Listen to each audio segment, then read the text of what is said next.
Glória a Deus. Cumprimentos, amados irmãos, com a graça e a paz do Senhor Jesus. Amém?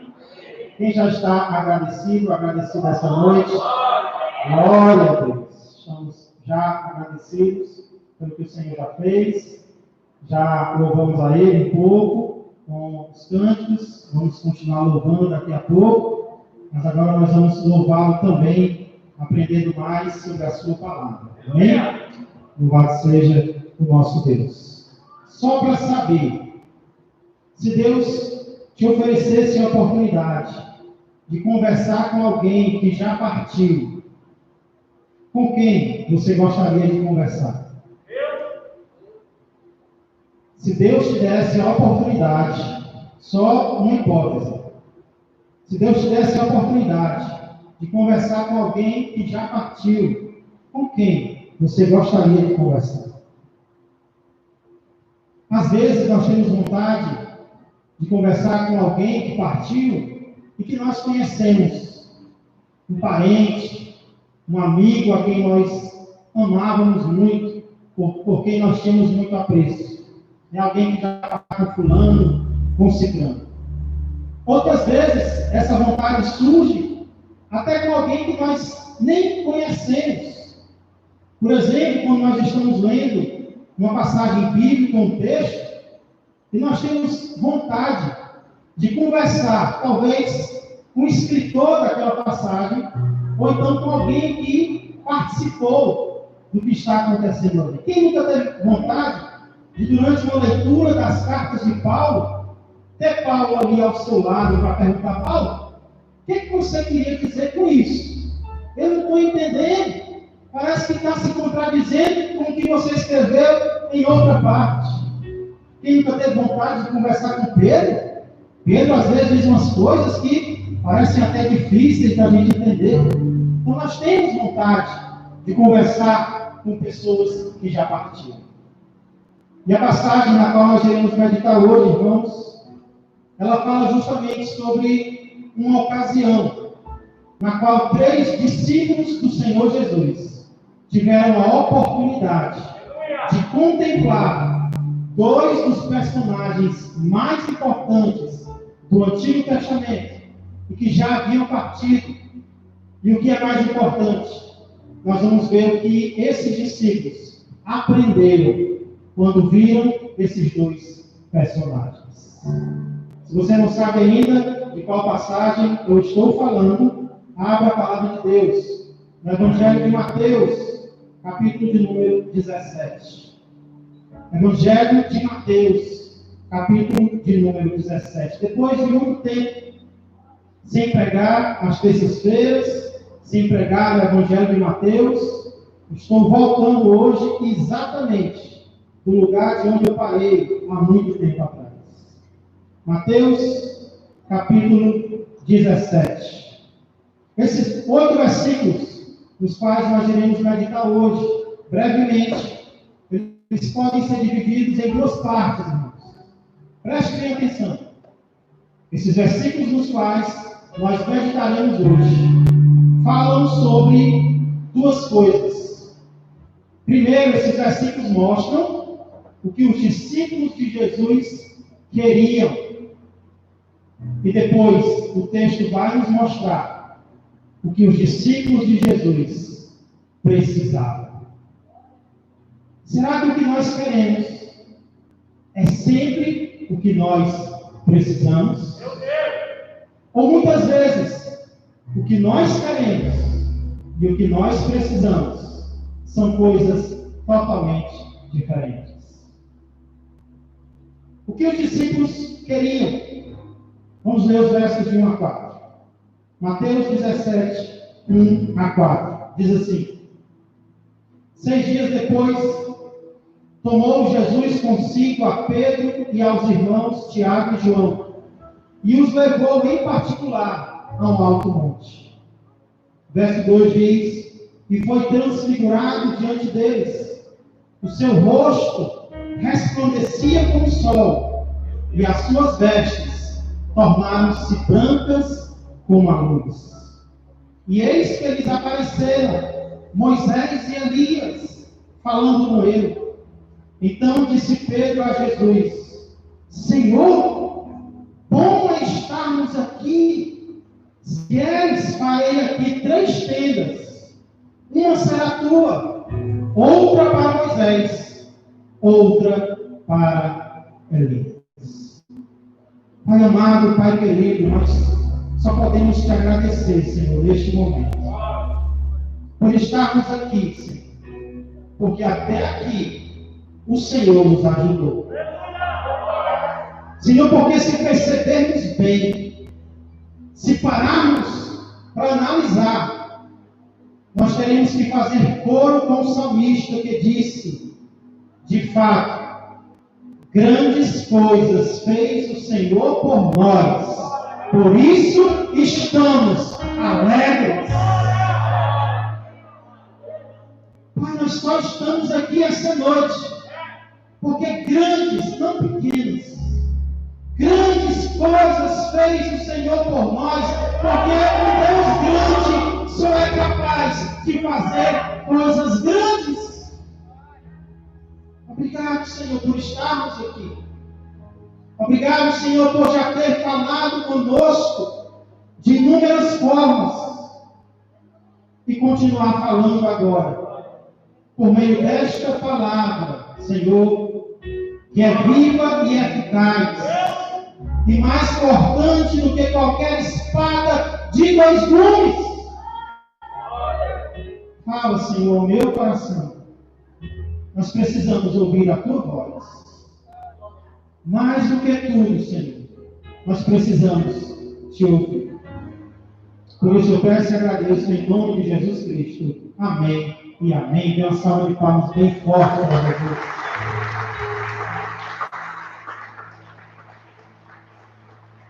Irmãos, como faz algum tempo que nós não meditamos em Mateus, eu queria rapidamente lembrar você do que acontece no capítulo anterior, capítulo 16.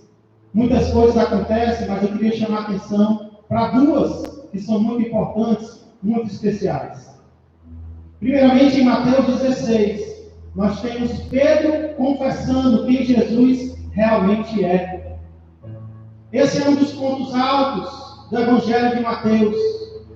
É quando Jesus chega para os discípulos e pergunta: quem as pessoas dizem que eu sou? E os discípulos começam a dizer o que as pessoas dizem a respeito de Jesus. Mas o que realmente interessa ao Senhor é o que os seus discípulos pensam dele. E nesse momento Pedro levanta a voz, representando todos, e diz: tu és o Cristo, o Filho do Deus vivo. Pedro confessa quem Jesus realmente é, e Jesus parabeniza Pedro: bem-aventurado és, Simão Bar-Jonas, porque não foi carne nem sangue que te revelaram isso, mas o meu Pai que está no céu acabou de trazer essa revelação para você. Irmãos, depois disso, depois dessa revelação, Jesus começa a mostrar o que tem que acontecer com ele. E ele começa a dizer: o Filho do Homem tem que ir para Jerusalém, tem que sofrer muitas coisas, tem que ser morto pelos líderes, e ao 3º dia ele tem que ressuscitar. Nesse momento, Pedro, que tinha acabado de ser usado por Deus, agora é usado pelo diabo. Cuidado! Não é porque você foi usado por Deus ontem que automaticamente você vai ser usado por Deus hoje. Pedro se aproxima de Jesus e diz: não tem medo de ti, Jesus. Que conversa é essa? Isso não vai te acontecer de jeito nenhum. Esse negócio de cruz não é para o Senhor. Ame-se a si mesmo. Dê valor a si, Jesus. Jesus firmemente olha para Pedro e diz: para trás, Satanás. Não cogitas das coisas de Deus, mas das coisas dos homens. E Jesus repreende Pedro severamente e diz que aquele que quiser ser discípulo dele precisa tomar dia a dia a sua cruz e tem que estar disposto a morrer, se preciso for, por causa dele. Agora sim nós podemos ir para o capítulo 17, versículo 1, que diz: 6 dias depois, ou seja, 6 dias depois dessa conversa, em que Jesus diz que ele precisa ir que ele precisa sofrer, que ele precisa morrer para poder ressuscitar. Tomou Jesus consigo a Pedro e aos irmãos Tiago e João e os levou em particular a um alto monte. Eu pergunto para vocês, quantos discípulos Jesus tinha? Vou perguntar de novo.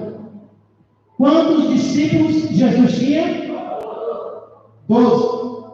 Quantos ele leva para o monte?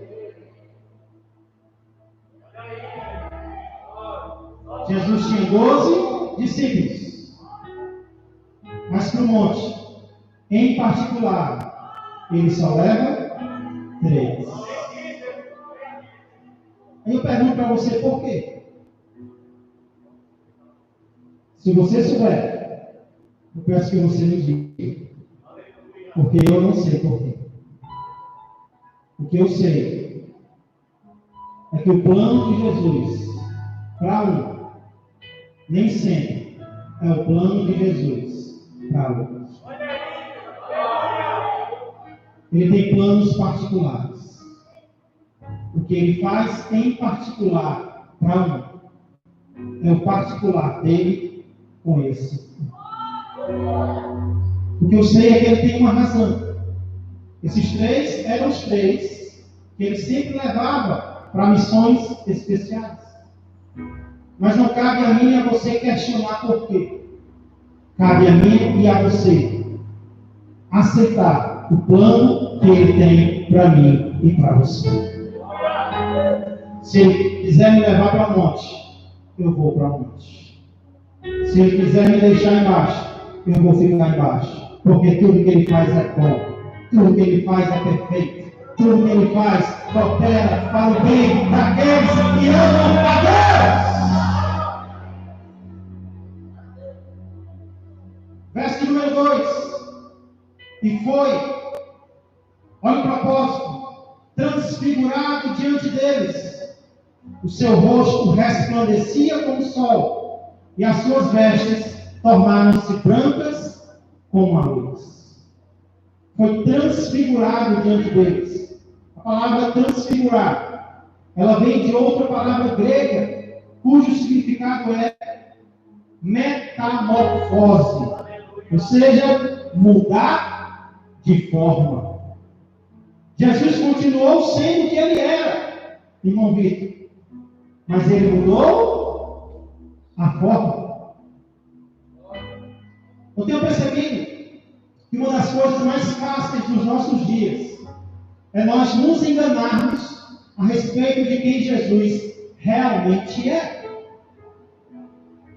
Sábado retrasado, eu encerrei uma série de estudos acerca de doutrinas que, a meu ver, estão erradas e que são ensinadas pelos espíritas. Eu falei sobre reencarnação.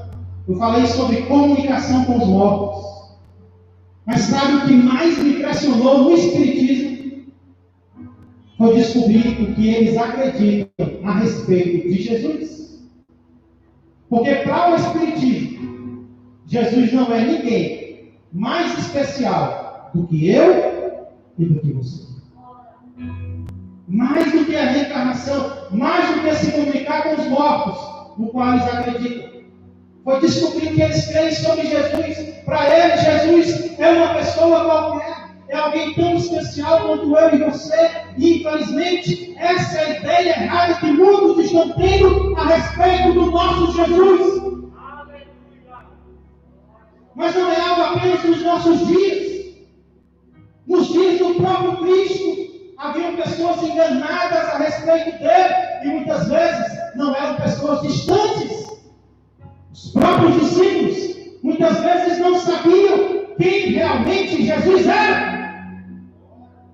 Então, para mostrar quem ele era, muitas vezes Jesus mudava a sua forma. Eles estavam muito acostumados com um Jesus humano, com um Jesus humilde. Então é como se Jesus dissesse: pois agora eu vou mostrar para vocês quem eu realmente sou. De dentro para fora, Jesus brilha para os seus discípulos.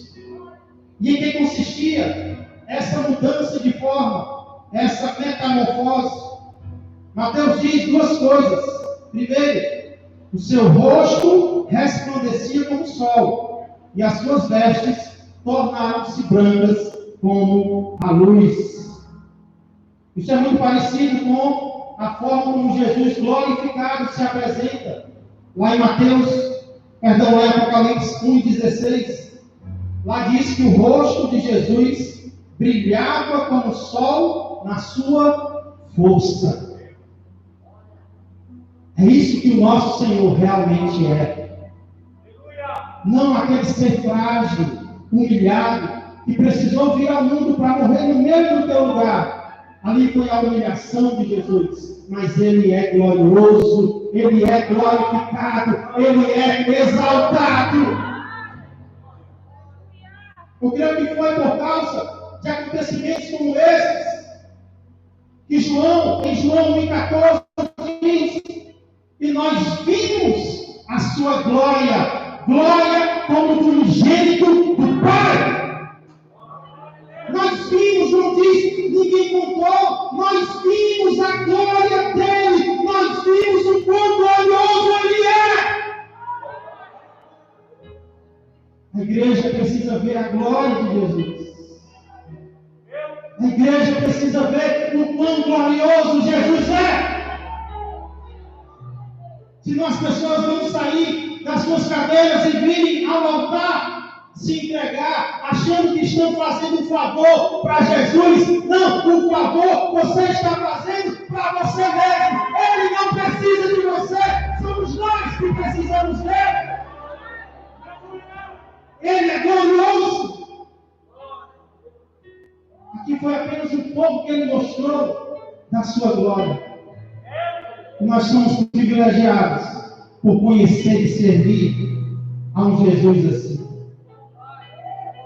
Imagina como os discípulos estavam nesse momento. O rosto brilhando como o sol. Esse é o meu Jesus. As suas vestes resplandecendo. Outro evangelista vai dizer que a roupa ficou tão branca como nenhum lavandeiro da terra seria capaz de deixar. Mas não foi só isso que os discípulos viram. Verso 3. E eis que apareceram Moisés e Elias falando com ele. Eu fiquei curioso para saber, irmão Pedro, como foi que os discípulos descobriram em Mateus que Jesus estava falando com Moisés e Elias.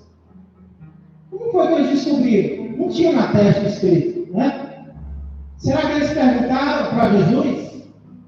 Ou será que eles se aproximaram e ouviram um pouco a conversa? Moisés se apresentando, Elias se apresentou. Eu não sei como eles descobriram. Mateus, que escreveu, sabia que eram Moisés e Elias, que haviam vivido há muito tempo atrás. O que eu sei, o que eu tenho certeza, é que esses dois homens foram dois dos personagens mais admirados do Antigo Testamento. Moisés foi simplesmente um instrumento que Deus usou para tirar o seu povo da escravidão no Egito. E depois, Deus ainda usou Moisés para entregar a lei para Israel. O libertador e também o legislador. A hipótese mais aceita é que Moisés escreveu pelo menos os 5 primeiros livros da Bíblia, o Pentateuco. E Elias não fica para trás. Elias foi um dos mais carismáticos, mais usados profetas de todo o Antigo Testamento. Muito admirado Elias. E esses dois homens aparecem juntos e conversam com Jesus. Moisés e Elias são citados no livro anterior, o livro de Malaquias, capítulo de número 4, versos 4 a 6. Malaquias 4, 4 a 6 diz: lembrai-vos da lei de Moisés, meu servo, a qual me prescrevi em Horebe, para todo Israel, a saber, estatutos e juízos. Aí o verso 5 diz: eis que eu vos enviarei o profeta Elias, antes que venha o grande e terrível dia do Senhor. Moisés e Elias são citados juntos aqui, sabe por quê? Porque Moisés e Elias representam a lei e os profetas. Exatamente aquilo que Jesus em Mateus 5,17 diz, que não veio anular, veio cumprir.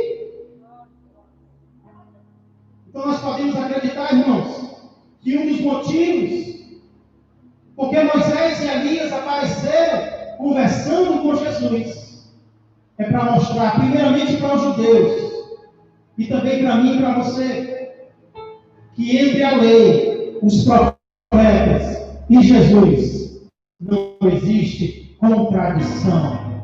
Entre a lei, os profetas e Jesus existe harmonia. Eles conversam entre si. Jesus veio cumprir a lei dos profetas. Especialmente os judeus daquela época estavam tendo dificuldade de abraçar Jesus. Estavam tendo dificuldade de aceitar Jesus. Por quê? Porque eles olhavam para trás. Mas como é que fica a lei? Como é que ficam os profetas? Esse Jesus não está contradizendo o Velho Testamento? E aqui nós vemos que, pelo contrário, não existe contradição na palavra de Deus. Existe cumprimento. Existe harmonia. Então, voltando lá para Mateus 17. Depois de tudo isso, depois destas visões, nós vemos finalmente o que os discípulos realmente querem. O que os discípulos, diante de tudo isso, realmente queriam? Olha o que Pedro diz. Então disse Pedro a Jesus: Senhor, será que nós diríamos diferente? Eu acho que não. Bom é estarmos aqui. E quero estarei aqui 3 tendas. Uma será tua, outra de Moisés e outra de Elias. Irmãos, mais uma vez, Pedro fala em nome de todos. Mais uma vez, Pedro fala em nome de todos. E ele diz: Jesus, como é prazeroso estar aqui. A palavra bom aqui significa prazeroso. Como é agradável estarmos aqui nesse monte. Que monte maravilhoso, Jesus! Senhor, está tão bom, mas tão bom, que se o Senhor quiser, não precisa nem pedir. Se o Senhor quiser, a gente faz 3 tendas. O que eu acho interessante é que Pedro não disse que uma é para ele. Não. Uma vai ser do Senhor, outra vai ser de Moisés e outra vai ser de Elias, para a gente ficar aqui. Sabe o que os discípulos de Jesus queriam? Eles queriam ficar naquele lugar com aquelas pessoas. Eles queriam ficar naquele lugar glorioso. Porque eles estavam vendo a glória de Deus ali, no rosto de Jesus. Mas sabe o que isso significa? Ficar naquele lugar significava que eles não queriam ir para Jerusalém. Senhor, vamos ficar aqui. Não vamos para Jerusalém. Não vamos para a cruz. Vamos adiar um pouco o local do sofrimento. Você está entendendo? Senhor, vamos ficar aqui porque aqui é tão bom, aqui é tão prazeroso, aqui é tão agradável. Se a gente descer, eu já sei. O Senhor vai nos levar para Jerusalém, o Senhor vai nos levar para o sofrimento, o Senhor vai nos levar para a dor. Senhor, bom é estarmos aqui. E não apenas eles queriam estar ali, irmãos. Eles queriam que aquelas pessoas permanecessem com eles. Eles não querem fazer uma tenda para Jesus apenas. Eles querem fazer uma tenda para Moisés e para Elias. Sabe por quê? Porque naquele momento eles achavam que Jesus não era suficiente. Primeiro foi Jesus, não foi? Mas eles citaram só Jesus? Eles queriam que Moisés permanecesse. Grande homem de Deus, Moisés, fica aqui. Grande homem de Deus, Elias, não vai não, Elias, fica aqui. Eles queriam ficar naquele lugar, com aquelas pessoas. E quantas vezes eu e você não gostaríamos de estar em um outro lugar, talvez mais glorioso do que aquele no qual nós estamos, e com outras pessoas que estão conosco. Ah, se eu estivesse naquele lugar onde a glória de Deus é maior. Ah, se eu estivesse com aquelas pessoas que são tão usadas por Deus. Entenda o que os discípulos estavam querendo. Mas será que o que eles queriam era o que eles precisavam? Descubra comigo nos versos 5 a 8. Verso 5 diz: falava ele ainda. Pedro ainda estava articulando, ainda estava fazendo a proposta, quando uma nuvem luminosa os envolveu, e eis vindo da nuvem uma voz que dizia: este é o meu filho amado, em quem me comprazo, a ele ouvi. Verso 6: ouvindo-a, os discípulos caíram de bruços, tomados de grande medo. Aproximando-se deles, tocou-lhe Jesus, dizendo: erguei-vos e não temais. Então eles, levantando os olhos, a ninguém viram senão Jesus. Irmãos, aqui eu vejo não o que os discípulos querem, mas o que os discípulos precisam. Duas necessidades de um discípulo de Jesus. Quem é discípulo de Jesus aqui essa noite? Aqui fala de duas necessidades que eu e você temos, as maiores de todas. Primeiro, um discípulo de Jesus precisa ouvir Jesus. Enquanto Pedro ainda estava falando, o céu o interrompe. Que bom que de vez em quando o céu nos interrompe. Como é bom ser interrompido pelo céu. E de repente uma nuvem luminosa os envolveu. Parece que estava pouco, né? Porque eles já tinham visto. Mas Deus vai mostrar ainda mais. Uma nuvem semelhante a essa já havia aparecido outras vezes na Bíblia, guiando o povo no deserto, lembra? Deus guiava através de uma nuvem. Aparecendo para Moisés no Monte Sinai, Deus apareceu numa nuvem. Enchendo o tabernáculo de glória, Deus encheu o tabernáculo de glória através da nuvem. Sabe o que a nuvem luminosa significa? Deus está neste lugar. Deus apareceu aqui, algo muito especial estava para acontecer, porque o próprio Deus, simbolizado na nuvem, tinha aparecido.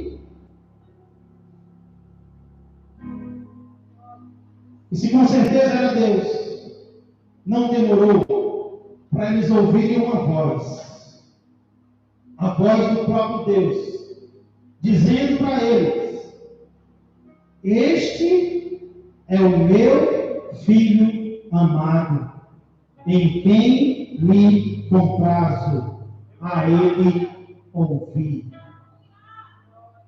Sabe o que a voz estava dizendo? Esse aí não é qualquer um. Eu vim para dizer para vocês que esse aí é o meu filho amado. Eu tenho prazer nele, eu me comprazo nele. Tudo que ele faz me dá prazer. O céu se manifestou para transmitir uma mensagem para a igreja, uma mensagem para os discípulos. Esta pessoa não é uma pessoa qualquer. Não esqueça isso. E se ele não é uma pessoa qualquer, a voz ainda disse: sabe o que eu quero que vocês façam?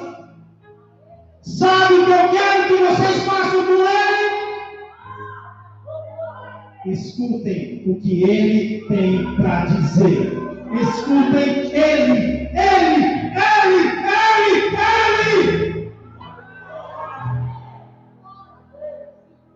No singular. O pai não disse: escute eles. É como se Moisés e Elias não tivessem mais ali. Entenda. O céu não estava dizendo que Moisés e Elias não foram usados por Deus.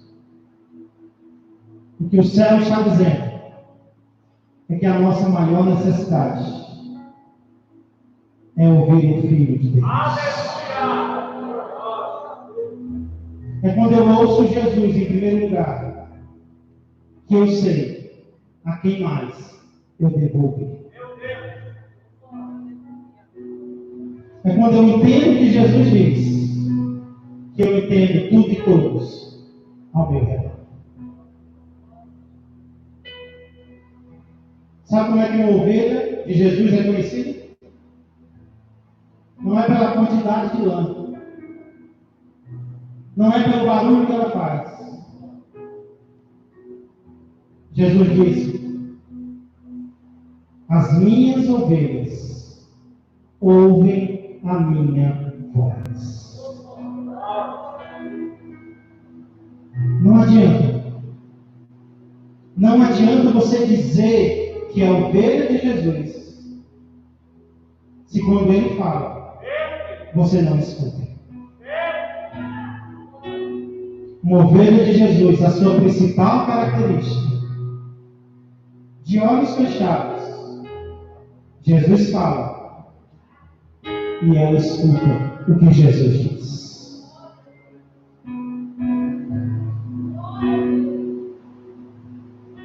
Mas existe uma segunda necessidade que os discípulos de Jesus têm. Qual é a primeira? O discípulo de Jesus precisa ouvir Jesus. Mas tem uma segunda. O discípulo de Jesus precisa ver Jesus. Quando eles ouvem a voz poderosa do Pai, o que eles fazem? Eles caem de bruços, tomados de grande medo.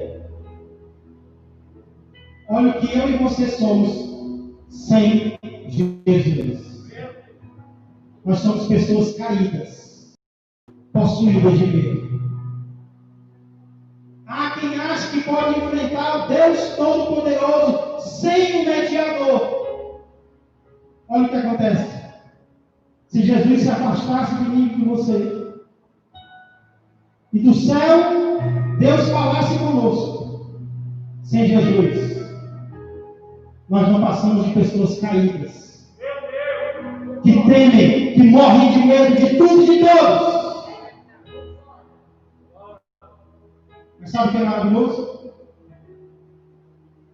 É que esse Jesus tão glorioso, tão poderoso, cujo rosto brilhava mais do que o sol, e cujas vestes resplandeciam, de quem o próprio céu diz: ele é o meu filho amado, nele eu me comprazo. Escute, esse Jesus se aproxima da igreja, toca a igreja e diz: fiquem de pé e não tenham medo. Sem Jesus nós não somos nada.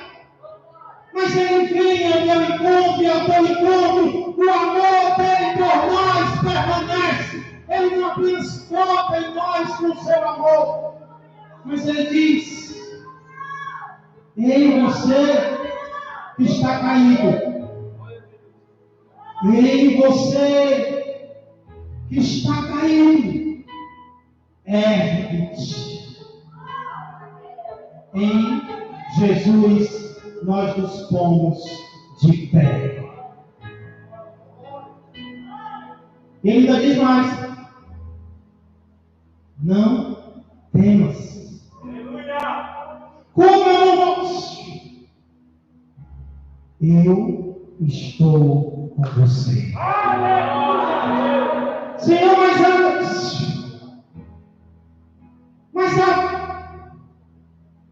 não importa. Eu estou contigo. Isso basta. Jesus glorioso está contigo. Jesus glorioso está comigo. Não há o que entender.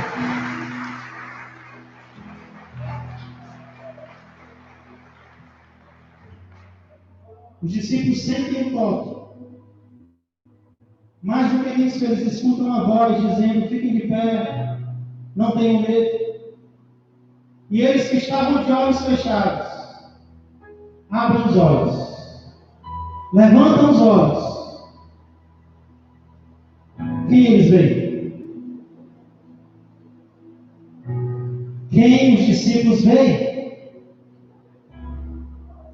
A ninguém viram, senão Jesus.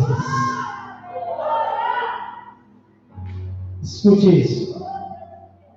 Eles viram quem eles precisavam ver. Nós só precisamos ver Jesus. Gostaríamos de ouvir muitas pessoas. Gostaríamos de ver muitas pessoas. Mas o que nós gostaríamos não é o que nós precisamos. Nós só precisamos ouvir Jesus. Nós só precisamos ver Jesus. Quer comprar o irmão Lucas? Eu pedi que ele... Eu perguntei se ele poderia cantar uma música que nossa igreja conhece muito. E que diz exatamente isso.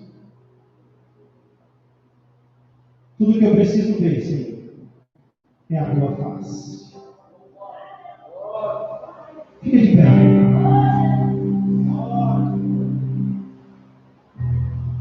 Sabe qual é o convite que eu te faço nessa noite?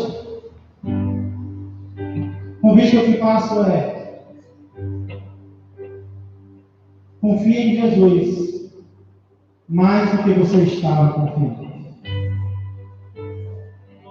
O convite que eu te faço nessa noite é: faça dessa noite o teu monte da transfiguração. O monte no qual você chegou dizendo o que queria. O monte no qual você fez orações a Deus, dizendo: Senhor, eu queria que fosse assim, assim, assim. Mas algo se transfigurou diante de você.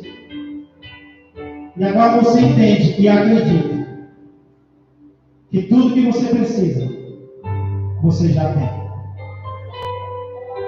Por que você chegou aqui triste? Por que você chegou aqui cabisbaixo? Sendo que você já tem quem você precisa ter. O que você precisa mais, Ele vai trazer para você. Mas hoje você entende, no monte da transfiguração, a partir de hoje, o que eu mais vou querer ouvir é a voz do meu Jesus. E o que eu mais vou querer ver é a glória dele na minha vida. Tome decisões agora. Isso vale para você que ainda não havia recebido Jesus. Talvez estava confiando em si mesmo para ir para o céu. Olha o que você é sem Jesus. Você não suportaria a ira de Deus. Mas Jesus é o mediador que te leva ao Pai. Vá ao Pai através do Filho. Se você está afastado dos caminhos de Deus, decida. Subir o monte com Jesus. E descer o monte com Jesus. Ele vai usar Moisés, ele vai usar Elias. Mas no final das contas, é só você e ele. Talvez você não entenda tudo. Mas cante para ele. Que você confia nele. E a partir de hoje vai confiar ainda mais. Coloque a mão no seu coração, feche seus olhos nessa noite. Fale com Deus, o que te aflige, o que te entristece. Não perca essa oportunidade.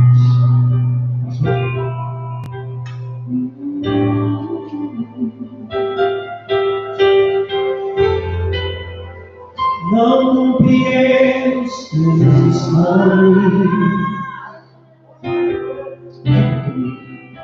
mas te amarei.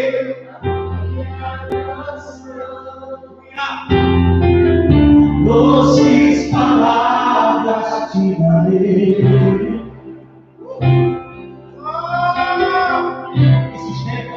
Me sustenta sem cuidado. Mas isso me leva mais perto dos teus caminhos. Sua presença, Deus, é. E ao redor de cada esquina, em cima de cada montanha, eu não procuro por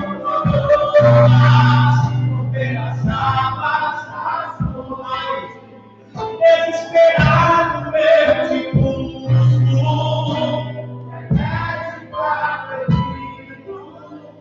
e a visão da face é tudo que eu preciso. Eu te direi, igreja, vai valer a pena. Vai valer a pena. Vai valer a pena. Mais forte que você puder ver que vai valer a pena. Vai valer a pena.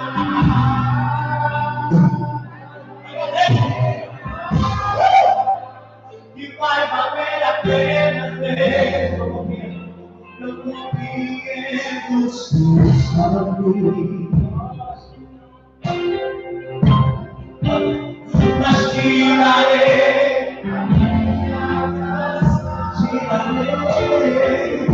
doces palavras te darei. Pois ele sustenta sem cuidado. Ele tomou você na caída. E isso me leva aonde me leva? Mais perto dos teus caminhos. Dentro da minha coração vai e ao redor de cada esquina, em cima de cada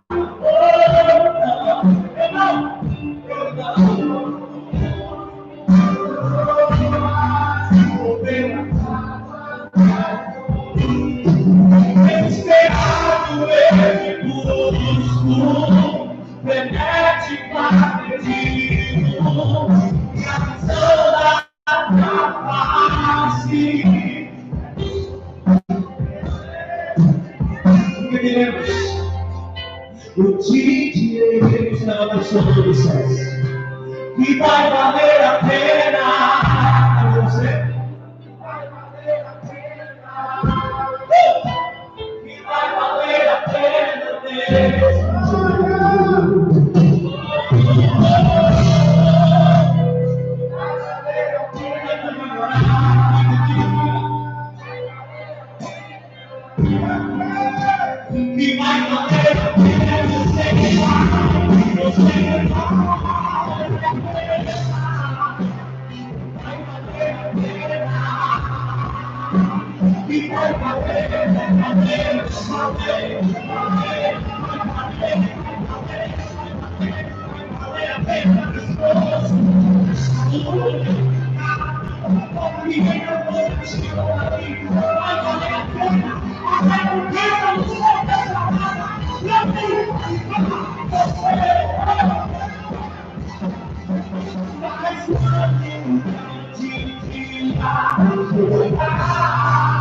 Vai valer a pena.